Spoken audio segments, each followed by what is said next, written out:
Good morning, welcome back. My today's topic is composition of state general. ये start करने से पहले थोड़ा सा प्रीवियस वीडियोस जो हैं बहुत सारे, उसका थोड़ा सा लिंक मुझे यहाँ पर लेना होगा ताकि आप थोड़ा सा रिमाइंड कर लें और हम इस मुद्दे को क्लियरली समझ सकें। ओके, हुआ ये था कि जब लुई 16 किंग बना था तो एम्प्टी ट्रेजर था, खजाना था ही नहीं और था तो बिल्कुल खाली खजाना था। तो अब ये क्या चाह रहा था, नए टैक्सेस लाना चाह रहा था। नए टैक्सेस लाने के पीछे नियम ये था कि जब कभी भी रूलर को फ्रांस के अगर नए टैक्सेस लाने हैं तो उसको स्टेट जनरल की मीटिंग बुलानी होती है।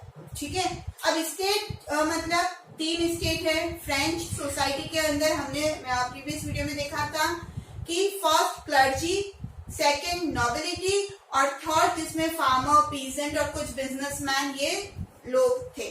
ठीक है, क्लर्जी मतलब क्या, जो चर्च से जुड़े हुए हैं। नोबिलिटी मतलब जो रॉयल फैमिलीज से है और थर्ड मतलब सारा वो फार्मर, पीजेंट्स है ना, वर्कर्स, लेबरर्स और कुछ बिजनेसमैन पढ़े लिखे। ठीक है, तो इन तीनों सोसाइटी को मिलाकर इन तीनों स्टेट को मिलाकर फ्रेंच सोसाइटी बनी हुई थी और सबसे ज्यादा पॉपुलेशन किसका था, थर्ड स्टेट का।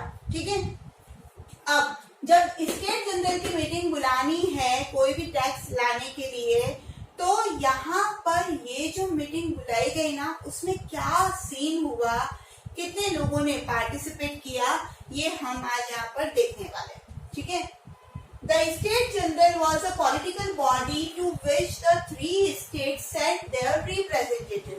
जब कभी भी बोला जाता है कि असेंबली ऑफ स्टेट जनरल मतलब एक्चुअली क्या कि तीनों स्टेट जो हैं, फर्स्ट स्टेट, सेकंड स्टेट और थर्ड स्टेट, वो क्या करते हैं, उसमें अपने रिप्रेजेंटेटिव्स को भेजते हैं।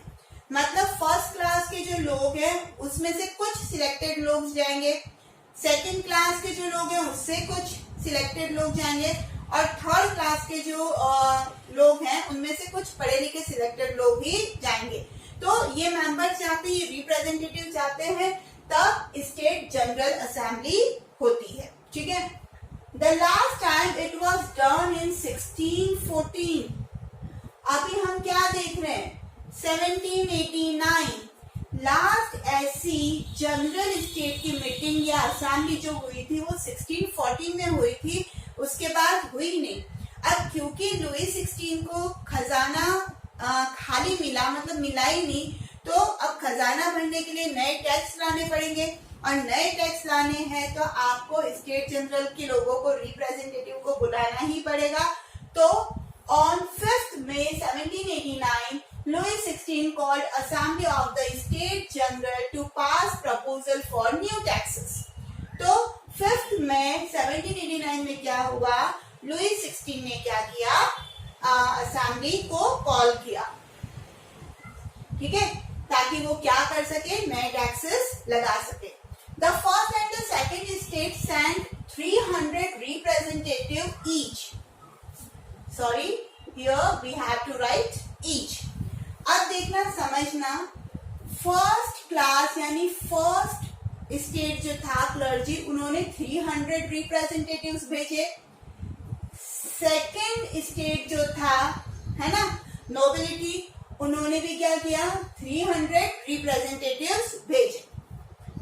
While the 600 members sent from third state, they were more prosperous and educated members. और जो थर्ड स्टेट था उन्होंने 600 मेंबर्स भेजे। अब क्या था, थर्ड स्टेट मतलब गरीबों का, पॉपुलेशन भी बहुत ज्यादा थी इस स्टेट की, है ना, ज्यादा से ज्यादा पॉपुलेशन इस स्टेट में ही पाई जा रही थी। मतलब फ्रेंच के अंदर, फ्रेंच या फ्रांस के अंदर ये जो स्टेट के लोग थे वो ज्यादा थे, है ना। तो ऐसे में यहाँ पर 600 ऐसे रिप्रेजेंटेटिव को भेजा गया जो कि प्रॉस्परस भी हैं, पैसे से भी, जिनके पास पैसा है और जो एजुकेटेड भी हैं। अब ये लोग यहाँ पर प्रेजेंट हुए। अब voting in the state general, वहां पर एक नियम था स्टेट जनरल के अंदर मीटिंग कैसे, वोटिंग कैसे होती थी। Each state had 1 vote only.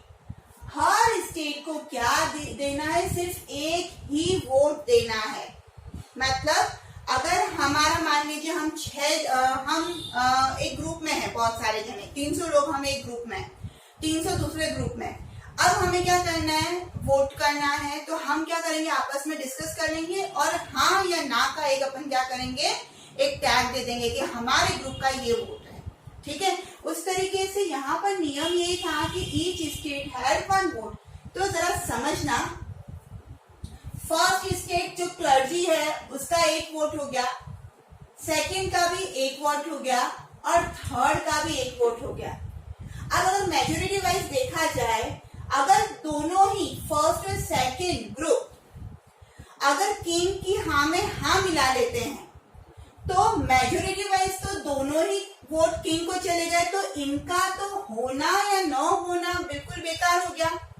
तो ये चीज यहाँ पर लोगों को समझ में ही नहीं आई। और किसको समझ में नहीं आई, स्पेशली थर्ड स्टेट के रिप्रेजेंटेटिव को ये चीज समझ में नहीं आई कि हर स्टेट को एक ही वोट क्यों, जितने मेंबर्स हैं उसके अकॉर्डिंग वोटिंग होनी चाहिए।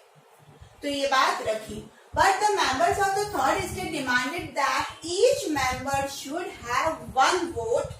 और ये आइडिया भी उनको कहां से मिला, just because of principle put forward by Rousseau in his book the social contract.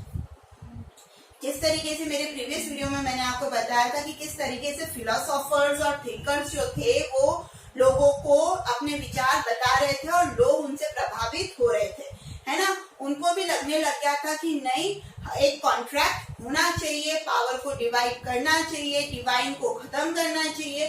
तो ये सारी चीजें यहाँ पर लोगों को समझ में आने लग गई। और जब ये बात सुनी उन्होंने कि ईच स्टेट हैड 1 वोट, उनको लगने लग गया यार हमारा तो होना ना होना कोई मायने नहीं रखता। तो उन्होंने इस बात का अपोजिशन करना चालू किया और उन्होंने ये डिमांड रखी कि ईच मेंबर, अगर 600 मेंबर हैं तो 600 ही मेंबर को राइट है कि वो क्या करे, वोटिंग करे। या ये इतने मेंबर्स है तो इन सबको राइट होना चाहिए कि वो वोट दे, न कि एक सिंगल वोट पूरे स्टेट का हो जाए, ठीक है। तो सोशल कॉन्ट्रैक्ट नाम की बुक से क्या हुआ, रसाव के लोगों के दिलो दिमाग में ये आइडियाज आने लग गए थे, ठीक है। The king rejected this proposal. अब किंग क्या था, बड़ा डेमोक्रेटिक सिस्टम का था, डेमोक्रेटिक तो नहीं बोल सकते, सॉरी, किंग जो था यहाँ पर बहुत डोमिनेंट था। उसने बोला कि नहीं, जो नियम चला आ रहा है वही चलेगा, मैं कोई चेंज नहीं करूंगा। और उसने उस प्रपोजल को क्या कर दिया, कैंसिल कर दिया, रिजेक्ट कर दिया। जैसे ही प्रपोजल रिजेक्ट हुआ, क्योंकि ये लोग जागरूक हो चुके थे, थर्ड स्टेट के लोग और उनके रिप्रेजेंटेटिव, उन्होंने क्या किया, एक रिस्पांस दिया। और रिस्पांस क्या था, the representatives of the third state walk out of the assembly in protest. क्योंकि थर्ड स्टेट की मंजूरी के बगैर भी लॉ पास किया नहीं जा सकता था, है ना, टैक्सेस नहीं लाए जा सकते थे। इन्होंने क्या किया, सीधा सीधा वो असेंबली से बाहर निकल गए और बोल दिया कि हम आपके इन विचारों का बॉयकॉट करते हैं। क्योंकि नया टैक्स लाना तो बहुत दूर की बात है, जब तक आप हमें इक्वल वोटिंग राइट का अधिकार नहीं देंगे, ईच मेंबर 1 वोट, अगर ये अधिकार नहीं दोगे तो हम आपकी इस असेंबली में नहीं आएंगे। और यहाँ पर किंग के लिए विचारणीय मुद्दा ये बन गया कि अब आगे स्टेप क्या लेंगे। अब ये जो बाहर निकले लोग, इन्होंने आगे टेनिस कोर्ट में जाकर बहुत कुछ किया, जो मेरे अगले वीडियो में मैं आपसे डिस्कस करूंगी। यहां से लेकर यहां तक इन 5 पॉइंट पे एक क्वेश्चन बनता है। Question is, what was the composition of the State General and what happened on 5th May 1789? I repeat, what was the composition of the State General and what happened on 5th May 1789? आपको इसका यही answer लिखना है। I hope video clear हो गया होगा। तो like करिए, शेयर करिए, सब्सक्राइब करिए और पढ़ते रहिए social studies with Sangeeta. Thank you so much.